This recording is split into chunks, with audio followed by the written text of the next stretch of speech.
Hi, I'm Josh Ozerski, the editor of The Feedbag, and I'm here with Mr. Marco Canora, the chef behind Insieme and Terroir and Hearth, one of the leading practitioners of what might be called Greenmarket gastronomy.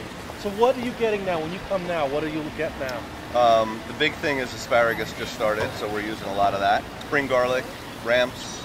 How long does the ramps go for? They'll be done soon. You'll notice that the bulbs are getting really large.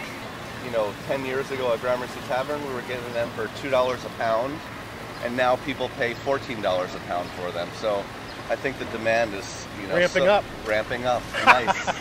All right, let's go and look at some of these vegetables. Okay, great. I always go to Susie at Cherry Lane for the asparagus.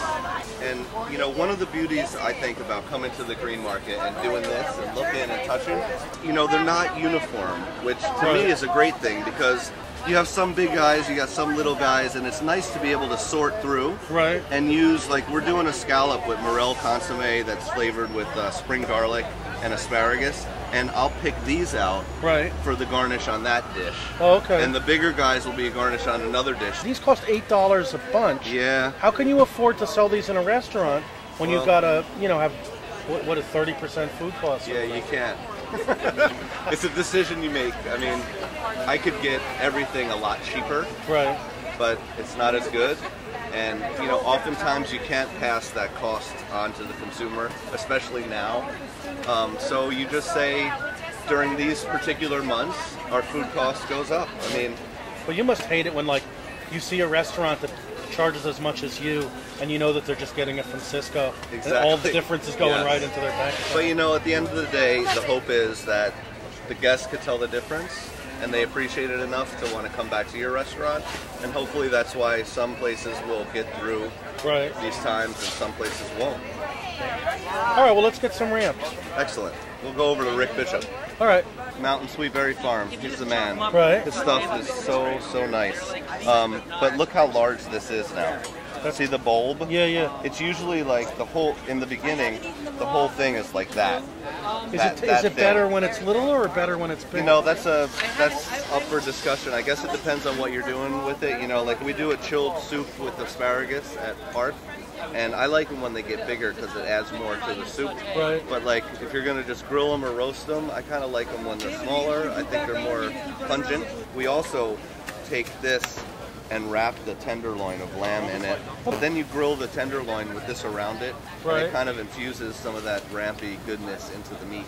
So we'll go back to Insieme and make the lamb? Yeah. You want to rye? Yeah. Okay.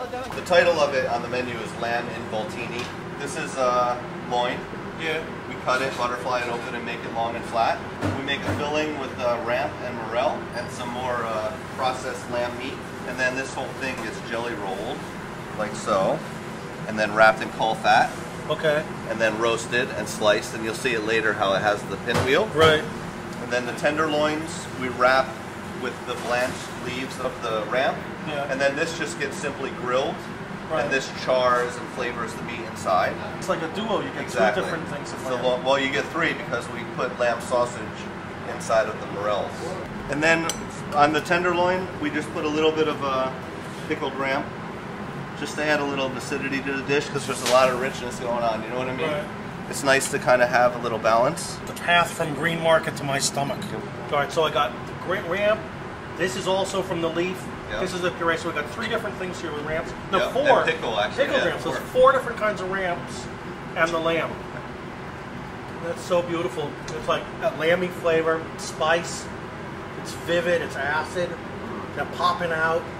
And you get the little sour from the little bit of sour finish from the pickle. Yep.